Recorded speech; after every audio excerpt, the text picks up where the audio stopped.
Start.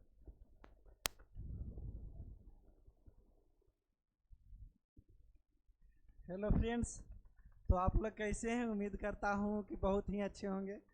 जिस प्रकार से अगले जो बिहार पुलिस की वैकेंसी थी 21,000, उसमें बहुत सारे क्वेश्चन जो है हम प्रैक्टिस करवाए थे, उसमें बहुत सारे क्वेश्चन जो है लड़ी भी थी।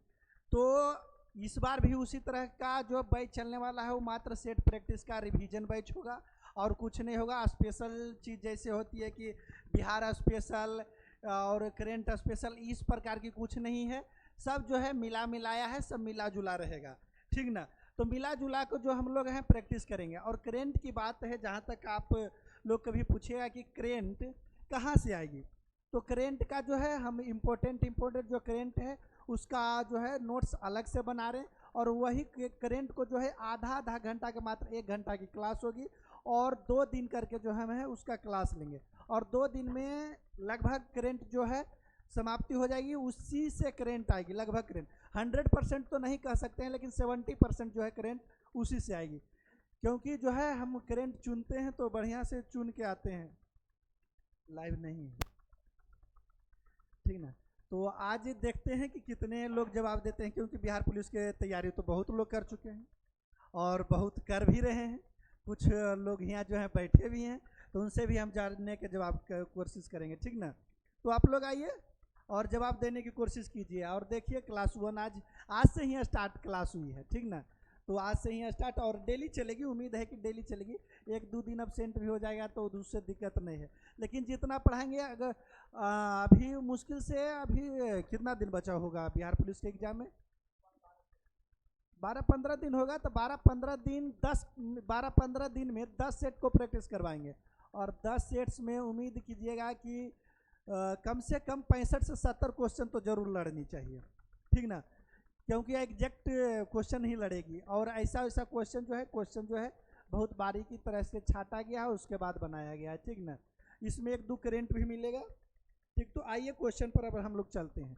सबसे पहला क्वेश्चन जो हमारा है वो क्या है? क्वेश्चन आराम से सभी को तो दिखाई दे ही रही होगी कि निम्नलिखित में से अदरक का प्रजनन वाला भाग कौन सा है?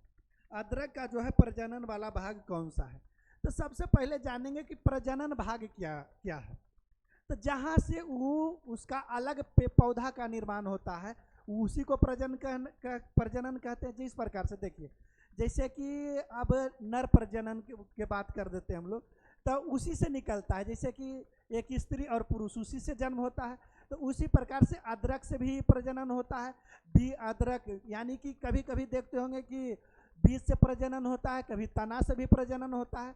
तो बीज से प्रजनन किस प्रकार से होती है? देखिए, कोई बीज से तो बहुत सारे प्रजनन देखे होंगे, जैसे कि आम के गुठली देखे हैं ना, तो वो बीज से प्रजनन होता है कि आम के गुठली को हम लोग या पूरा खींचे, आम का सीजन है, खाएं, उसको रोप दिए, उससे एक पौधा निकल गया, तो वो हो गया आम से अथी बीज से प्रजनन।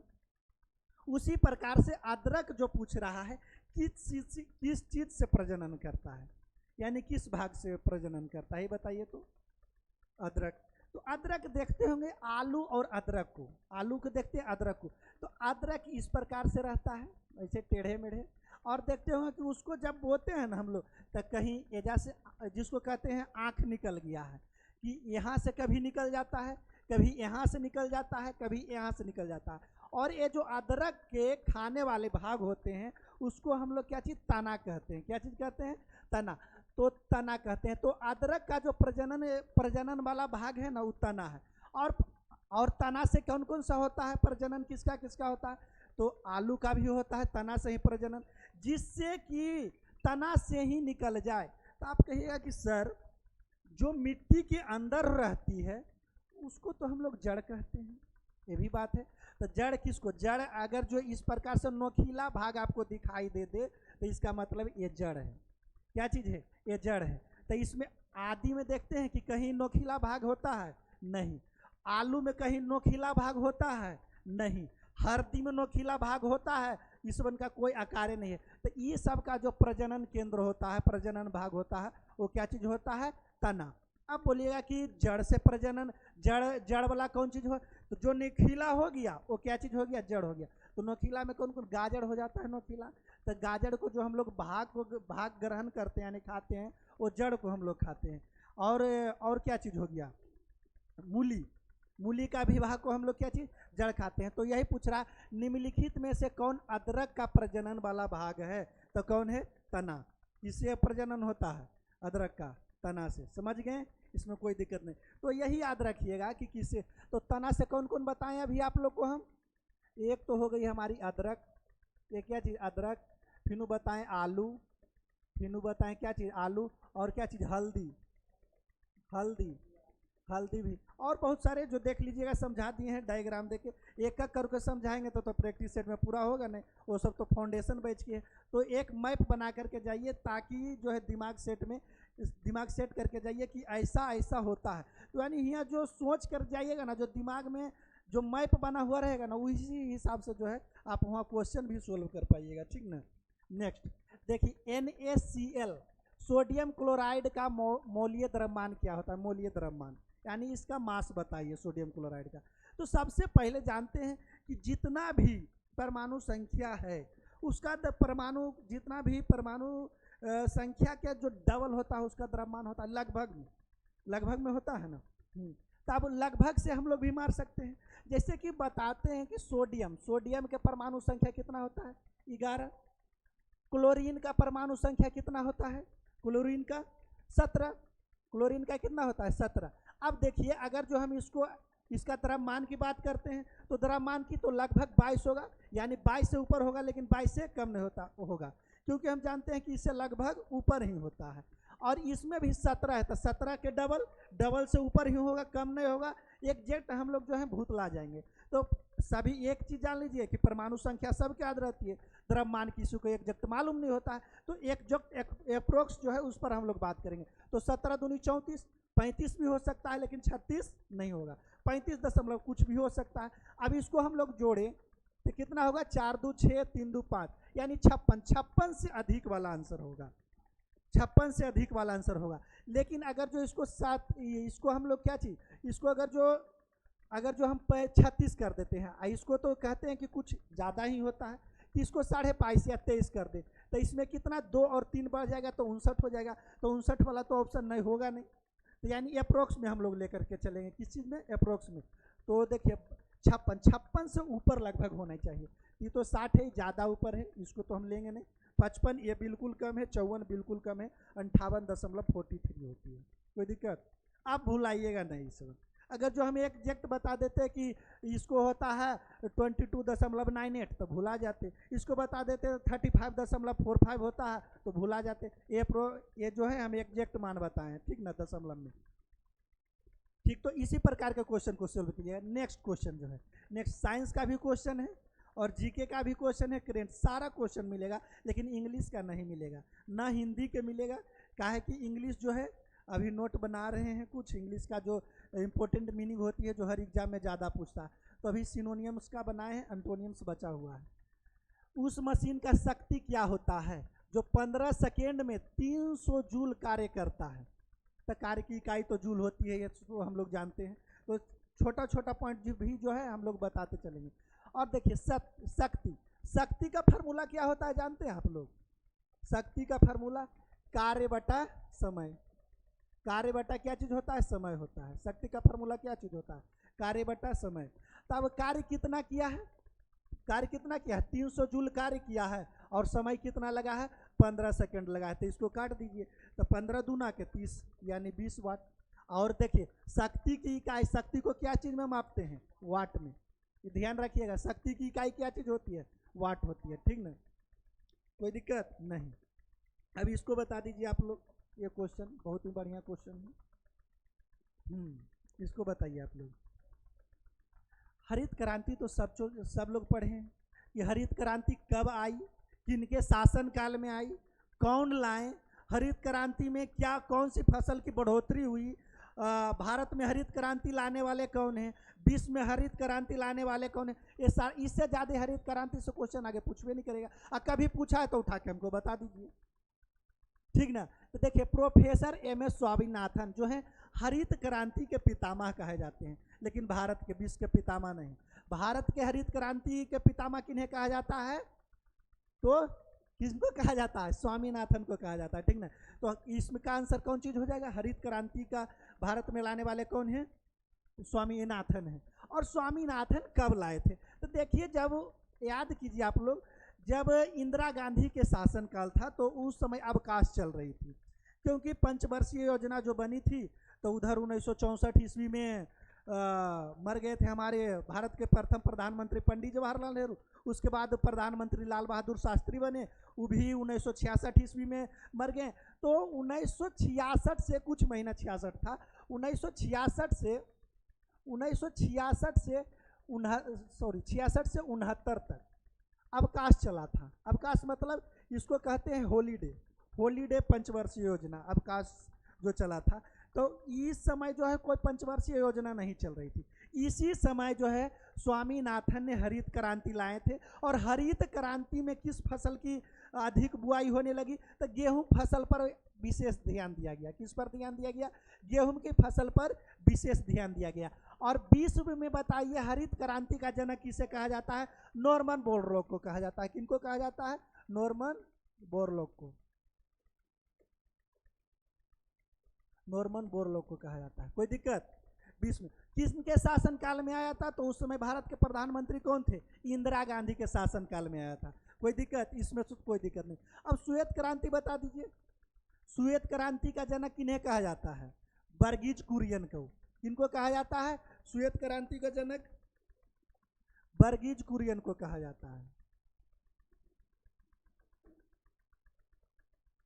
वर्गीज कुरियन को श्वेत क्रांति का जनक। श्वेत क्रांति किससे संबंधित है? दूध उत्पादन से। किससे संबंधित है? दूध उत्पादन से। और बहुत सारे चीज आप लोग से पूछे हैं जो बैठे हैं, ठीक ना, बताते जाइएगा। और ऑपरेशन फ्लड के नाम सुने हैं? ऑपरेशन फ्लड भी संबंधित किससे है? तो दूध उत्पादन से ही ऑपरेशन फ्लड संबंधित। लाल क्रांति किससे संबंधित है बताइए तो? टमाटर उत्पादन को लाल क्रांति कहते हैं। चाहे मांस उत्पादन, मांस उत्पादन में जो लाल मांस होता है उसको, वो क्या चीज से संबंधित है? यहाँ लिख दीजिए टमाटर या मांस उत्पादन। क्या चीज? मांस उत्पादन, ठीक ना। उसके बाद नीली क्रांति मत्स्य पालन को कहते हैं, मछली पालन को। नीली क्रांति मछली पालन, ठीक। और बताइए तो एक दो और क्रांति आप लोग। रजत क्रांति किससे संबंधित है? रजत क्रांति अंडा उत्पादन से। रजत क्रांति किससे संबंधित? जहां तक होगा आप लोग लिखते जाइएगा। रजत क्रांति किससे है? तो अंडा उत्पादन से है। और बताइए पीली क्रांति तेलहन से है संबंधित। राई सरसों जो हुआ ना, पीला जो हो गया, राई सरसों और सनफ्लावर सूरजमुखी, ये जो हो गया पीली क्रांति से संबंधित है। कृष्ण क्रांति के आप लोग नाम सुने हैं? कृष्ण क्रांति या इसको काली क्रांति भी कहते हैं। कृष्ण क्रांति या काली क्रांति, क्या चीज? काली क्रांति। ये जो है पेट्रोलियम से संबंधित है। किससे है? पेट्रोलियम उत्पादन से। और आप लोग ये क्या चीज बताइएगा? और कोई क्या चीज बताए? हाँ बताइए तो जूट उत्पादन किससे संबंधित है? बताइए। हाँ, जूट उत्पादन बताइए आप लोग।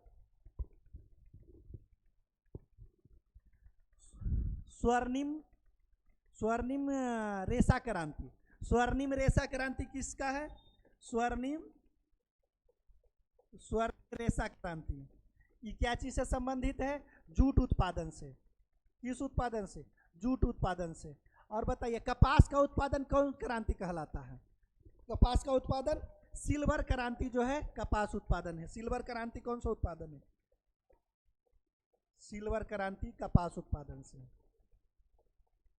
सुनहरा गोल्ड। बताइए कोई दिक्कत? रजत क्रांति, पीली क्रांति, कृष्ण क्रांति, इतना ज्यादा कोई क्रांति पूछेगा नहीं, ये ध्यान में रखिए। टोटल क्रांति तो बताइए दिए हैं, इससे ज्यादा कुछ नहीं। तो यानी जो भी हम लोग करेंगे वो पूरा ही करेंगे, कुछ नहीं ऐसा छूटेगा। अब बताइए गति का कौन सा नियम बल का परिभाषा करता है?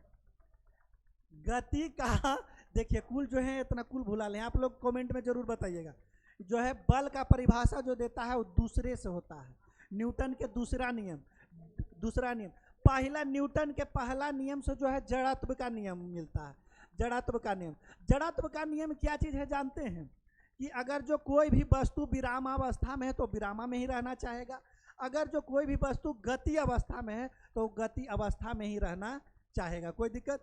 तो न्यूटन की गति का दूसरा नियम, और तीसरा नियम को क्या चीज़ है? न्यूटन का पहला नियम हो गया, तीसरा नियम भी यहाँ रख लीजिए। पहला नियम तो बताइए थे, सॉरी तीसरा नियम यहाँ जड़त्व का नियम ये इधर है, क्या कोई दिक्कत? तीसरा नियम क्या है न्यूटन का, आप लोग बताइए। प्रत्येक क्रिया के विपरीत क्रिया, यानी कि आप अगर जो यहाँ से गोली चला रहे हैं, इधर चलाएं तो गोली भी झटका देगा, ठीक ना। और बताइए तो न्यूटन का गुरुत्वाकर्षण नियम किसको कहते हैं? न्यूटन का गुरुत्वाकर्षण नियम भी बाद में आया था। ये नियम किसको कहते हैं? न्यूटन के, यानी कि जो कहता है ना कि अगर जो भी वस्तु है ब्रह्मांड में जो भी वस्तु नच रहा है, जैसे किस प्रकार नच रहा है, तो एक कण एक दूसरे पर बल आरोपित करता है, यानी एक दूसरे को बल से बांध करके रखता है। यही है न्यूटन के गुरुत्वाकर्षण नियम। और कहता है कि ये जो है ना, ये बल, ये दोनों के बीच के द्रव्यमान के न समानुपाती होता है, और दोनों के मध्य बीच जो दो कण है वो मध्य के बीच के दूरी के वर्गा के व्युत्क्रमानुपाती होता है। इसको हम लोग क्या चीज़ कहते हैं? न्यूटन के गुरुत्वाकर्षण नियम। अगर जो लिख के याद कीजिएगा ना तो बहुत आगे तक जाइएगा, ठीक ना। कोई दिक्कत इसमें समझे में? एक क्वेश्चन के चीर फाड़ करेंगे, ठीक ना। नेक्स्ट बताइए, यह बताइए, ये क्वेश्चन भी बहुत आसानी क्वेश्चन है। बताइए क्वेश्चन का जवाब। क्लोरोप्लास्ट झिल्ली कैसी झिल्ली है? क्लोरोप्लास्ट झिल्ली जो है कैसी झिल्ली है बताइए तो। बिल्कुल सही, क्लोरोप्लास्ट जो झिल्ली है एक दोहरी झिल्ली है। कहाँ गई दोहरी झिल्ली? देखिए कुछ आप बताइए कि कुछ में एकहरी झिल्ली भी होती है, इसी में दोहरी झिल्ली भी होती है। तो दोहरी झिल्ली में कौन कौन आ गई बताइए तो आप लोग। नाभिक जो होता है ना, नाभिक नाभिक नाभिक, जैसे कि ये हमारा एक हो गया कोशिका, कोशिका के अंदर क्या चीज़ होता है? नाभिक। नाभिक में क्या क्या चीज़ पाया जाता है? प्रोटॉन और न्यूट्रॉन। न्यूट्रॉन उदासीन होता है, कोई चक्कर पकड़ नहीं करता है। प्रोटॉन हमेशा सोचता है कि बझिए जाए केकरो से तो नेगेटिव जो रहता है और आकर्षित कैले रहता है कि चलो भाई हम तोरा जा ही नहीं देंगे कन्हू। तो इसमें तो ये तो जान गए नाभिक। ये जो नाभिक जो होता है ना, नाभिक में भी क्या चीज़ होता है? दोहरी झिल्ली। माइट्रोकॉन्ड्रिया, माइट्रोकॉन्ड्रिया में कौन सी झिल्ली होती है बताइए तो आप लोग। दोहरी झिल्ली होती है कि प्रथम झिल्ली बताइए। आए बिल्कुल गलती, माइट्रोकॉन्ड्रिया जो है एकहरी झिल्ली होती है। माइट्रोकॉन्ड्रिया याद रखिएगा, माइट्रोकॉन्ड्रिया जो होती है एकहरी झिल्ली, एकल झिल्ली होती है। और एकल झिल्ली का और उदाहरण है, बतावे क्या चीज़ है? गोल्जी बॉडी, गोल्जी बॉडी जो होती है ना, उसमें भी एकहरी झिल्ली ही होती है। क्या चीज़? Golgi body. एक गोल्जी बॉडी का काम क्या है आप लोग जानते हैं? हाँ, परिवहन करने का काम है। हाँ, और माइट्रोकॉन्ड्रिया जो है एकहरी झिल्ली है, गोल्जी बॉडी भी है, एकहरी झिल्ली है। एंडोप्लाज्मिक रेटिकुलम के नाम सुने हैं? अंतःप्रद्रव्य जालिका, उसमें भी एकहरी झिल्ली ही होती है। उसमें कैसी झिल्ली होती है? एकहरी। जरा गोल्जी बॉडी इधर लिख देते हैं। लिखने का समस्या जो है ना, वही बड़ी भारी समस्या। लिखल रहता, खाली बोले के रहता तो कोई दिक्कत नहीं। और क्या चीज? अंतःप्रद्रव्य जालिका, जिसको कहते हैं एंडोप्लाज्मिक रेटिकुलम।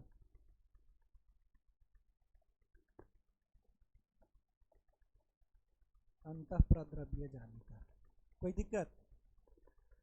नाभिक हो गया, इसमें दोहरी झिल्ली होती है, और क्लोरोप्लास्ट में भी दोहरी झिल्ली होती है। और एक बताइए जरा, में एको को झिल्लियाँ नहीं होती है, कोई झिल्ली नहीं होती है, उसका नाम बताइएगा। लाइसोसोम में एको को झिल्ली नहीं होता है। किसमें?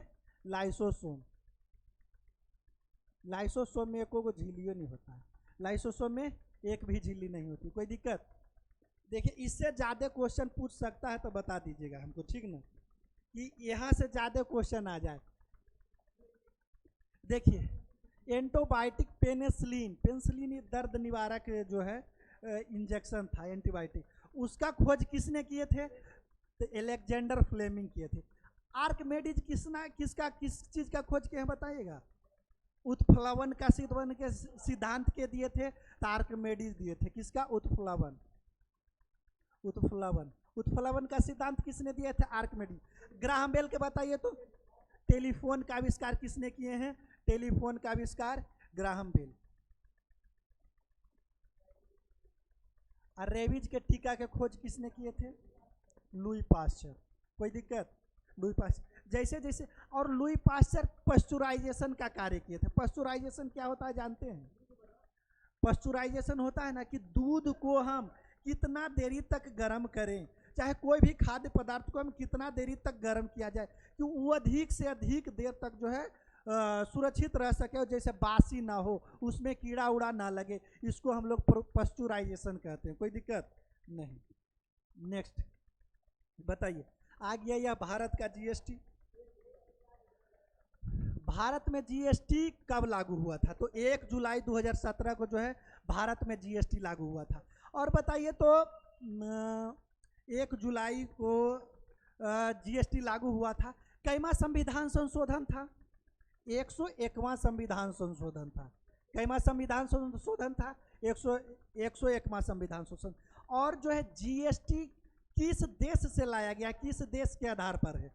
तो यह कनाडा के आधार पर है। कनाडा के आधार पर है। फ्रांस सबसे पहले जीएसटी लागू करने वाला था, लेकिन भारत में जो मॉडल है जीएसटी का वो कनाडा के मॉडल पर आधारित है।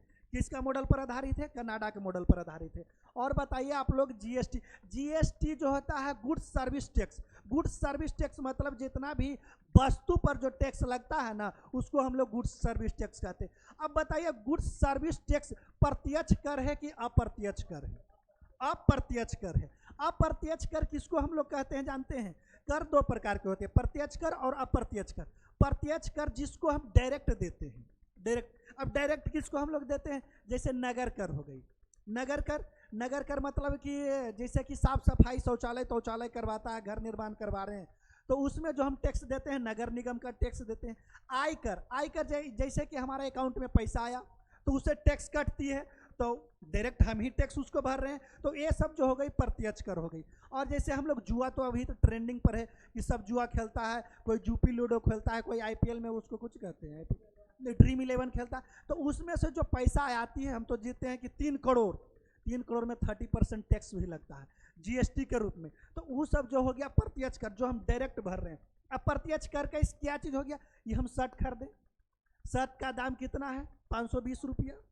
520 रुपया, इसमें 18% 20% टैक्स लगेगा।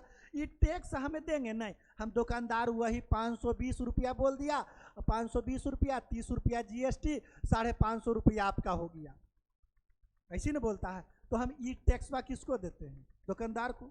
सरकार को हम तो देते नहीं है। जो सरकार के अगर जो हम डायरेक्ट टैक्स देते हैं उसको क्या चीज़ कहते हैं? अप्रत्यक्ष कर। हम अपने से नहीं देते, अपने से देंगे जो प्रत्यक्ष कर, और जो किसी के माध्यम से देंगे उसको क्या चीज़ कहते हैं?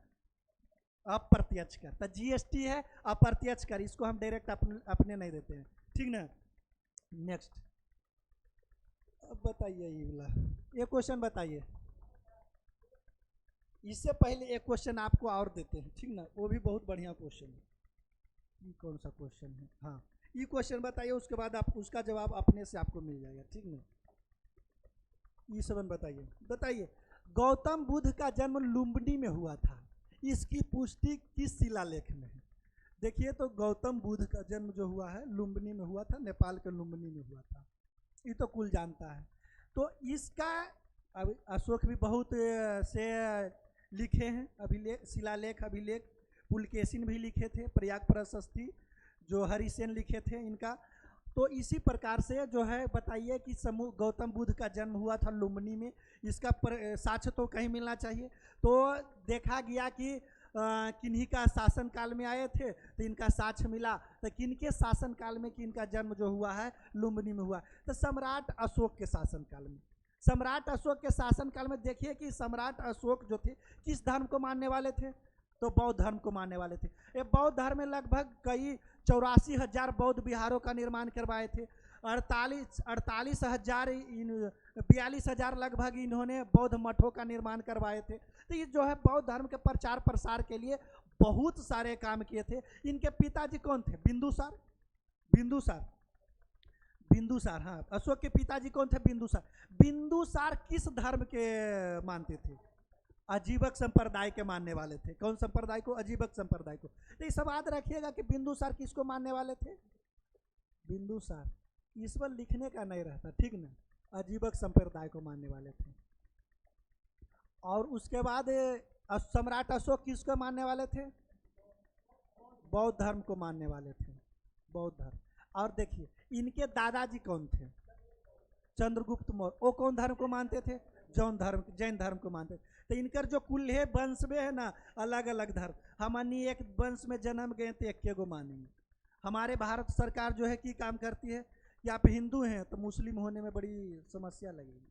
ये फलना कागज बनाओ, फलना कागज, कहेगा कि हम अशोक के वंशज हैं। एक मिनट में अशोक के पिताजी अलग संप्रदाय, दादा अलग संप्रदाय, अशोक सम्राट खुद से अलग संप्रदाय के थे, ठीक ना। तो चंद्रगुप्त मौर्य कौन थे? कौन संप्रदाय के मानते थे? चंद्रगुप्त मौर्य जैन को मानते थे। अब बताइए, ये तो हम अब समझ गए कि हर्यक वंश के थे, इनके शासनकाल में हम लोग आए। अब मौर्य वंश के, सॉरी किस वंश के? मौर्य वंश के। अब बताइए कि गौतम बुद्ध का जन्म कब हुआ था? देखिए ये सब जो लिखेंगे ये गौतम बुद्ध के बारे में लिखेंगे, ठीक ना। गौतम बुद्ध के बारे में जन्म 563 ईस्वी BC लिख दिए, बिफोर क्राइस्ट। उसके बाद मृत्यु कब हुआ था? 483 BC में। लगभग ये जो है 80 साल तक जिए थे। कितना साल तक जिए थे? 80 साल तक। गौतम बुद्ध के गुरु का क्या नाम था? 2 गुरु थे। अलार कलाम। अलार कलाम जो थे ना वो राजगीर में इनको गुरु बने थे। अलार कलाम कहाँ बने थे? राजगीर में। और इनके घोड़ा का क्या नाम था? घोड़ा का नाम कंठक था, महाराणा प्रताप के चेतक था। कंठक नाम था। क्या चीज था? कंठक। और बताइए, अच्छा स्तूप से आप क्या समझते हैं? मृत्यु जो था ना, इनका मृत्यु हुआ था, जो इनके अब से शरीर का जो बच गया था ना भाग, उनसे स्तूप का निर्माण करवा दिए। स्तूप कैसा होता है? ऐसा होता है, यानी अर्ध चंद्राकार होता है। अर्ध गोलाकार बोलिए या अर्ध चंद्राकार बोलिए, ये सब क्या चीज है? स्तूप है। कोई दिक्कत नहीं। और बौद्ध धर्म जो है 2 भागों में बटा था। बौद्ध धर्म कितने भागों में बटा था? बौद्ध धर्म जो है 2 भागों में बटा था धर्म। एगो बना था हीनयान, एगो बना था महायान। कौन? महायान।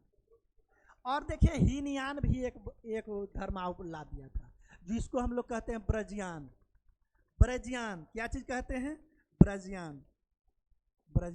अब ब्रजियान जो था ना वो ये भी क्वेश्चन पूछ देता है कि ब्रजियान किस धर्म से संबंधित है। तो ब्रजियान जो है बौद्ध धर्म से संबंधित थे। और ब्रजियान वाले जितना भी थे ना वो हीनयान के सिद्धांत को ही मानते थे। किसका सिद्धांत को मानते थे? हीनयान संप्रदाय के सिद्धांत को ही मानते थे। कोई दिक्कत इसमें? ये रस ज्यादा क्वेश्चन तो बनबो नहीं करेगा। ब्रजियान इंपॉर्टेंट क्वेश्चन है, ध्यान में रखिएगा, एग्जाम में पूछ देगा, ठीक ना। तो अब ये तो हो गया क्वेश्चन। आप बताइए ब्रजियान संप्रदाय किस धर्म से संबंधित है? बौद्ध धर्म से संबंधित है। कोई दिक्कत? देखिए कितना आसानी से हुआ, 2 क्वेश्चन एक के बराबर हो गया, ठीक ना। उसको जान के लाए थे, क्या है कि वो इम्पोर्टेंट क्वेश्चन था। अब बताइए संविधान के किस संशोधन में मतदाता की आयु 21 से घटा करके जो है 18 वर्ष कर दिया गया था? 61वां संविधान संशोधन। कितना संविधान संशोधन था?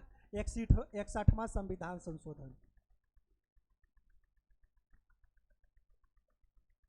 देखिए यहाँ सिर्फ रिवीजन कीजिए, बाकी तो सब पढ़िए लिए।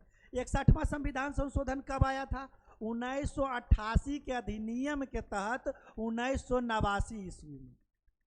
क्या चीज? 1988 के तहत कितना आया था? 1989 ईस्वी में आया था। 1989 ईस्वी में भारत के प्रधानमंत्री कौन थे? राजीव गांधी थे। राजीव गांधी थे। क्या चीज थे? राजीव गांधी थे, PM। राजीव गांधी कौन थे? PM थे। राजीव गांधी उस समय कौन थे? PM थे। और बता दीजिए 56वां संविधान संशोधन कोई बताइएगा? संविधान संशोधन बता देते हैं कि ये जो है 1961 ईस्वी में लगभग आया था। 1961 ना, हाँ 1961 ईस्वी, नहीं सॉरी, ये 56वां संविधान संशोधन जो है ना ये लगभग आया था 1987 ईस्वी में। कब आया है? 1987 ईस्वी में। और 1987 में इसी किससे रिलेटेड है? तो ये गोवा से रिलेटेड है। किससे रिलेटेड है? क्योंकि 1961 ईस्वी, सुनिए, 1961 ईस्वी में हम लोग गोवा को भारत में मिला लिए थे उन्हें, लेकिन इसको पूर्ण राज्य बनाए थे भारत का? नहीं, क्योंकि इसमें तो जो था किसका शासनकाल था? फ्रांसीसी का शासनकाल था, पुर्तगाल का, सॉरी। गोवा पर किसका अधिकार था? पुर्तगाल का। अब पुर्तगाल पर 1961 ईस्वी में पुर्तगाली भागा। सबसे पहले पुर्तगाली आया, लेकिन सबसे लास्ट में भागा था कौन? पुर्तगाली भागा था। तो गोवा के छोड़ करके भागा। गोवा को छोड़ करके भागा तो हम लोग मान लिए कि गोवा जो है अलग स्वतंत्र है। तो इसको जो है 1987 ईस्वी में इसको हम लोग भारत को पूर्ण राज्य का दर्जा भी दिए थे। कब दिए थे? तो ये 61वां संविधान संशोधन से संबंधित है, 56वां संविधान संशोधन। 70वां संविधान संशोधन बताइए तो आप लोग क्या चीज? 92 कौची से रिलेटेड है ये बताइए, क्या चीज? किसको? नहीं, दिल्ली और पुडुचेरी नहीं है, बताइए आप लोग। दिल्ली, हाँ, दिल्ली और पुडुचेरी बिल्कुल सही। दिल्ली पुडुचेरी से संबंधित है। और इसमें राष्ट्रपति के जो चुनाव होता है ना, इसमें से कौन आएंगे, क्या करेंगे, कौन कौन इसमें से शामिल होंगे, केंद्र शासित प्रदेश जो है उसके बारे में चर्चा है। यानी कि 17वां जो है राष्ट्रपति के चुनाव से संबंधित है। किसके संबंधित? ये 21 से 18 कर दिया था, वो कैमा था 61वां संविधान संशोधन। 65वां कोई बताइएगा? 65वां संविधान संशोधन SC/ST आयोग से संबंधित है। 65वां कितना? तो ये वाला इम्पोर्टेंट मानिएगा, यानी जितना भी SC/ST से रहेगा ना उसको ये इम्पोर्टेंट। तो ये SC/ST आयोग से है। किससे है? SC/ST आयोग से संबंधित है। किससे संबंधित है? SC/ST आयोग से संबंधित है, ठीक ना। तो ये बताइए, तो जानिए गए कि 21 वर्ष यह कर दिया गया था, कितना? 18 वर्ष राजीव गांधी के शासनकाल में अधिनियम 1988 के तहत 1989 ईस्वी में 61वां संविधान संशोधन राजीव गांधी किए थे, और कुछ नहीं, कोई दिक्कत नहीं। लेकिन एक चीज गलती हो गया है। अच्छा, तेरा मार दीजिए, कोई दिक्कत थोड़ी है, भगा दीजिए। देखिए, एक चीज गलती हो गया कि कह दिया कि हम लोग को, एक मिनट सुनिए ना, फिर पढ़ते तो रहवे करेंगे, जिंदगी भर तो पढ़ना। कहे थे क्या चीज कि 21 वर्ष जो था हम लोग को अपने मन से वोट किसी नेता को चुन सकते हैं। लेकिन एक चीज गलती हुआ है हम लोग के बीच। क्या हुआ है कि ये 18 साल में अब हम लोग समझदार हो गए हैं, किसी नेता को चुन सकते हैं, देश के भविष्य के लिए चुन सकते हैं। लेकिन शादी के लिए 21 वर्ष का है। वो तो कह देता कि 18 वर्ष में तुम लोग करो, तो लड़का के तो ये तो भारी समस्या बढ़ा दिया है कि नहीं भाई, अब होगा तो 21 वर्ष में होगा। सरकार चुनने का अधिकार है, देश के भविष्य के चुनने का अधिकार है, अपना भविष्य का कोई अधिकार नहीं दिया है कि नहीं अपना शादी नहीं कर सकता है। अरे अपनों भविष्य पर ध्यान दे दीजिए महाराज। देखिए, 1959 ईस्वी में पंचायती राज स्थापित करने वाला पहला राज्य कौन था? राजस्थान था। अब बताते हैं। देखिए, दो बात को ध्यान दीजिए, एक थे अंबेडकर साहब, एक थे महात्मा गांधी। महात्मा गांधी चाहते थे कि पंचायती राज व्यवस्था बननी चाहिए, लेकिन इसका विरोधी कौन कर रहे थे? अंबेडकर जी विरोध नहीं कर रहे थे, कहते कि नहीं, पंचायती राज व्यवस्था एक अलग व्यवस्था है, उतना अच्छी व्यवस्था नहीं है, इसीलिए पंचायती राज व्यवस्था नहीं आना चाहिए। लेकिन महात्मा गांधी सपोर्ट में थे। महात्मा गांधी तो कहिए चल बसे थे 1985 ईस्वी में, तो 30 जनवरी को। तो इन्होंने महात्मा गांधी के याद में, जानते हैं, 2 अक्टूबर 1959 ईस्वी को, 2 अक्टूबर 1959 ईस्वी को पंचायती राज का गठन किया गया। कौन समिति किया था? तो बलवंत राय समिति किया था। कौन किया था? बलवंत राय समिति। बलवंत राय समिति बलवंत राय समिति किया था। उसके बाद बलवंत राय समिति त्रिस्तरीय पंचायत बनाए थे। कई स्तरीय बनाए थे? त्रिस्तरीय पंचायत बनाए थे। त्रिस्तरीय माने कौन कौन होता है? त्रिस्तरीय मतलब होता है, एक ग्राम लेवल पर होता है, ग्राम पर एक होता है, दूसरा होता है ब्लॉक लेवल पर, तीसरा जो होता है जिला लेवल पर। जिला जिला लेवल पर होता है 3 गो। जो ग्राम लेवल पर होता है उसको हम लोग ग्राम पंचायत कहते हैं, ग्राम पंचायत कहते हैं, ग्राम पंचायत। और जो ब्लॉक लेवल पर होता है उसको हम पंचायत समिति कहते हैं, पंचायत समिति। काहे इसको नहीं भुलाइएगा, कैसे नहीं भुलाइएगा अभी हम इसको याद करवा देते हैं, ठीक ना। पंचायत समिति। और जिला जिला स्तर पर जिला परिषद, जिला स्तर पर जिला परिषद, जिला परिषद। अब देखिए कि कभी कभी देखते होंगे कि कहते होंगे कि हमारे गांव के ऊपर प्रमुख बन गया है। जैसे कि अभी हमारे गांव है पंडारक, पंडारक के प्रमुख पंकज को हैं, उनके मम्मी हैं, नाम नहीं उनको याद है, हम अपना प्रमुख है कि नाम कैद कैले, नहीं नहीं पंडारक के हैं अभी प्रमुख हैं। प्रमुख मतलब कि वो गांव के और वो जो 2-3 गो गांव होता है ना उनको वोट दिया कर रहता है, इसको हेड चुना जाता है। वो पंचायत के सब के देख रेख, कोई समस्या अगर जो ब्लॉक में होती है तो वो सब चीज कैन करेंगे पंचायत समिति। इनको 5 साल के लिए जो है एगो ब्लॉक में फिक्स जो कर दिया जाता है। जिस प्रकार से हम लोग करते हैं ना राज्यपाल, राज्यपाल हैं कि मेन जो होते हैं कानूनी का अधिकार उन्हीं के पास होती है, तो इसी प्रकार से कानूनी अधिकार पंचायत समिति के पास होती है, ठीक ना। तो ये देखिए त्रिस्तरीय किए थे बलवंत राय मेहता। और पहला राज्य मानने वाला कौन था? राजस्थान। राजस्थान के नागौर जिला में माना गया था, नागौर जिला में, ठीक ना, नागौर जिला में माना गया था। और सबसे इंपॉर्टेंट क्वेश्चन अब यहाँ से होता है, पहला तो कुल जानता है, दूसरा पंचायती राज मानने वाला राज्य कौन था? नहीं, दूसरा मानने वाला था आंध्र प्रदेश। दूसरा, हाँ, दूसरा मानने वाला कौन था? आंध्र प्रदेश। तो आंध्र प्रदेश इतना तो बोले, लेकिन इससे सबसे ज्यादा इंपॉर्टेंट कौन है? दूसरा। कहा कि पहला बहुत बार पूछ चुका है, पूछ चुका है। इतना से तो हमरा लगता है कि बाहरी इस पर क्वेश्चन नहीं जाएगा, इतना से बाहरी क्वेश्चन जाएगा। और बताइए तो एक चीज आप लोग और, पंचायती राज दिवस कब हम लोग मनाते हैं? बिल्कुल सही, 24 अप्रैल को जो है हम लोग पंचायती राज दिवस मनाते हैं, ठीक ना। ये वाला भी बहुत इंपॉर्टेंट क्वेश्चन है, ये वाला भी पूछ देगा, ठीक ना, कोई दिक्कत नहीं। समझ में आना चाहिए, नहीं आ रहा है तो बहुत बढ़िया, आ रहा है तो और बहुत बढ़िया, ठीक ना। अब इसका बताइए, संविधान द्वारा मान्यता प्राप्त भाषा का उल्लेख किस अनुसूची में है? भाषा का उल्लेख कितनी अनुसूची में है? 8वीं अनुसूची में। अब देखिए एक एक करके हम लोग जो है अनुसूची याद कर जाते हैं, ठीक ना, एक एक अनुसूची। प्रथम अनुसूची बताइए तो प्रथम अनुसूची डायरेक्ट उतना जगह नहीं है कि लिख पाएंगे बढ़िया से, ठीक ना। प्रथम अनुसूची भारत राज्यों का संघ है। भारत क्या चीज है? राज्यों का संघ है, राज्यों का संघ है, कोई दिक्कत। दूसरा अनुसूची क्या है? वेतन भत्ता। दूसरा क्या चीज है? वेतन। दूसरा क्या चीज है? वेतन से रिलेटेड है। तीसरा क्या चीज है? शपथ। किसका शपथ है? लेकिन एगो का शपथ इसमें शामिल नहीं है। जितना भी अधिकारी बनिएगा सबका शपथ मिलेगा, लेकिन राष्ट्रपति का शपथ है इसमें नहीं। राष्ट्रपति का शपथ अलग से किया गया है, जो कि अनुच्छेद कितना में है? 60 में है।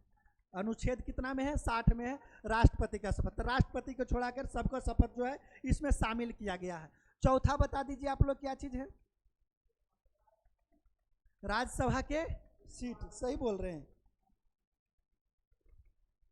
चलिए, राज्यसभा के क्या चीज हो गया? सीट हो गया। राज्यसभा में सीट।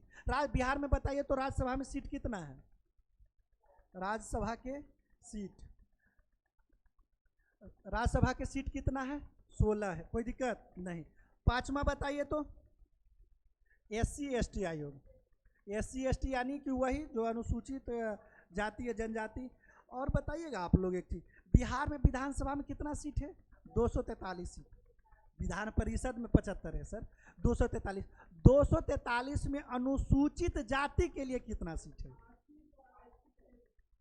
कितना है? 38 है। अनुसूचित जाति के लिए 2, अनुसूचित जनजाति के लिए 2। अनुसूचित जनजाति के लिए कितना है? 2। ये सब हम अगर जो वीडियो देखिएगा तो आप लोग लिख लीजिएगा, ठीक ना, ताकि बहुत सारे चीज बता रहे हैं, ठीक ना। और छठा क्या चीज है? पूर्वोत्तर के 4 राज्य। पूर्वोत्तर के कितना? पूर्वोत्तर के 4 राज्य, 4 राज्य। अब पूर्वोत्तर के 4 राज्य में कौन कौन आ गया? तो एक चीज याद करिएगा, ATMM, असम, त्रिपुरा, मेघालय, मिजोरम। असम, त्रिपुरा, मेघालय, मिजोरम। कोई दिक्कत याद करने में नहीं। 7वां आप लोग बताइए तो शक्ति का बंटवारा। शक्ति का बंटवारा क्या चीज है? शक्ति का बंटवारा। शक्ति का बंटवारा। ये जो ये अनुसूची 7वां अनुसूची है ना, वो सबसे बड़ा अनुसूची है। 7वां अनुसूची सबसे बड़ा अनुसूची है, क्योंकि इसमें शक्ति को जो है 3 भागों में बांटा गया है। राज्य सूची, संघ सूची, समवर्ती सूची। संघ सूची, राज्य सूची और समवर्ती सूची। एक और सूची आया है, जानते हैं, अवशिष्ट सूची। कौन सूची आया? अवशिष्ट सूची। और ध्यान, एक एक बात को लिखते जाइए, सिर्फ हम रिवीजन करवा रहे हैं, क्या कि बोर्ड में उतना टोटल अटेगा नहीं, ठीक ना। तो और एक चीज बताइए, राज्य सूची और संघ सूची कहाँ से लिया गया है? राज्य सूची और संघ सूची जो है कनाडा के संविधान से लिया गया है। समवर्ती सूची ऑस्ट्रेलिया के संविधान से लिया गया है, और अवशिष्ट सूची भी कनाडा के संविधान से लिया गया है। अवशिष्ट सूची, अब बोलिएगा कि अवशिष्ट सूची में क्या क्या चीज आता है? तो जो नया नया चीज ना है ना, जैसे साइबर क्राइम, बैंक लूट लिया, मीते लूट लिया, इस वन तो है ये ना, इस वन लूटे में तो है ये साइबर क्राइम में। तो इसको जो ये जो केस होगा वो आपको साइबर क्राइम में आएगा। और जो भी नया नया चीज आएगा ना, जैसे कि अभी भारत में एलियन उतर गया, एलियन कभी कभी उतर जाता है ना, तो उसको कौन सूची में शामिल करेगा? तो उसको अवशिष्ट सूची में शामिल करेगा। जो जो नया चीज है ना, उसको अवशिष्ट सूची में हम लोग शामिल करते हैं। कोई दिक्कत? तो ये हो गया शक्ति का बंटवारा। 8वां तो जान गए क्या चीज है? भाषा। 8वां भाषा। 8वां भाषा, कै गो भाषा है अभी? 22 गो, 22 भाषा है, ठीक ना। उसके बाद 9वां क्या चीज है बताइए? भूमि सुधार। 9वां क्या चीज है? भूमि सुधार। भूमि सुधार। और 9वां इधर लिख देते थोड़ा सा। 10वां क्या चीज है? 10वां दल बदल। दल बदल बदल। 11वां क्या चीज है? पंचायत। पंचायत। पंचायत में एक चीज बताइएगा आप लोग, पंचायत में कितना विषय है? टोटल पंचायत में विषयों की संख्या कितना है? 29। और 12वां क्या चीज है? नगर निगम। नगर निगम चाहे नगर पालिका, नगर निगम ही कहिए, नगर निगम। नगर निगम है, क्या चीज है? नगर निगम। नगर निगम बहुत आप लोग पढ़ रहे थे, 1-2 दिन हमरा से क्वेश्चन भी पूछ रहे थे। इसमें कितना विषय है? इसमें 18 विषय है। कितना? 18 विषय है। और एक चीज बताइए कि अभी बिहार में कितना नगर निगम है? टोटल कितना है? 19 गो। नगर निगम की संख्या कितनी है? नगर निगम की संख्या कितना है? 19 गो है। 19वां जो कौन बना है? सहरसा बना है। और एक चीज और, अगर जो अंदर से क्वेश्चन पूछना चाहे ना, तो पूछ देगा कि सहरसा को कई पंचायतों को मिला करके बनाया गया है? तो इसको जो है 6 पंचायत को मिला करके जो है एगो नगर निगम बनाया गया है, ठीक ना। अब तो एरा में दिक्कत नहीं होना चाहिए, होगा तब आप लोग जानिए, हमें ही सब चीज जानिए। चलिए ये बताइए, ये तो बहुत आसान क्वेश्चन है। देखिए, निम्नलिखित में से कौन सा खाद्य श्रृंखला का प्राथमिक? प्राथमिक किसको कहते हैं ना, जो दूसरे पर डिपेंडेंट नहीं रहता, खुद से भोजन बनाता है, उसको हम लोग प्राथमिक कहते हैं। तो प्राथमिक कौन हुआ? हरा पौधा। ओरा जो खाया हरा पौधा के वो द्वितीय, और वो हरा पौधा के खा गया वो तृतीय। तो इसमें तो कोई दिक्कत नहीं, ठीक ना। नेक्स्ट बताइए आप लोग, भारतीय प्रोजेक्ट टाइगर की शुरुआत कब हुआ है? 1973 इसमें भारतीय प्रोजेक्ट टाइगर की शुरुआत हुआ। सबसे पहला प्रोजेक्ट टाइगर कौन है बताइएगा? कौन बताइएगा? बता दें, राज्य में है, उत्तराखंड में है, जिम कॉर्बेट राष्ट्रीय उद्यान। पहला जो है राष्ट्रीय उद्यान टाइगर प्रोजेक्ट कौन है? Jim Corbett. पहला कौन है? Jim Corbett. सबसे पुराना तो पहला बोले नहीं, जिम कॉर्बेट। जिम कॉर्बेट पहला यही है। और बताइए तो एक बिहार में भी टाइगर प्रोजेक्ट है, कौन है? वाल्मीकि। वाल्मीकि है बिहार में। कौन है? बिहार में कौन है? वाल्मीकि। वाल्मीकि। और बताइए वाल्मीकि कहाँ पड़ता है? ये कहाँ पड़ता है? पश्चिम चंपारण में, वेस्ट चंपारण में, वेस्ट चंपारण। उसके बाद और बताइए, बिहार का सबसे बड़ा जिला कौन है? पश्चिमी चंपारण। कोई दिक्कत नहीं। और बता दीजिए, ये तो हो गया। और 1992 में क्या चीज आया है? हाथी प्रोजेक्ट। क्या चीज है? हाथी प्रोजेक्ट। क्या चीज बोले? उतना नहीं पूछेगा, जितना फालतू चीज नहीं याद कीजिए, जितना एग्जाम में आवे उतने। आज तक पूछा है तो बता दीजिए, पूछा है कि टाइगर दिवस कब मनाते हैं? कहियो नहीं पूछा है। आप पूछिएगा बकरी दिवस कब मनाते हैं तो हमें जानेंगे कि बकरी दिवस कब मनाते हैं। और बताइए 1982 ईस्वी में क्या चीज हुआ था?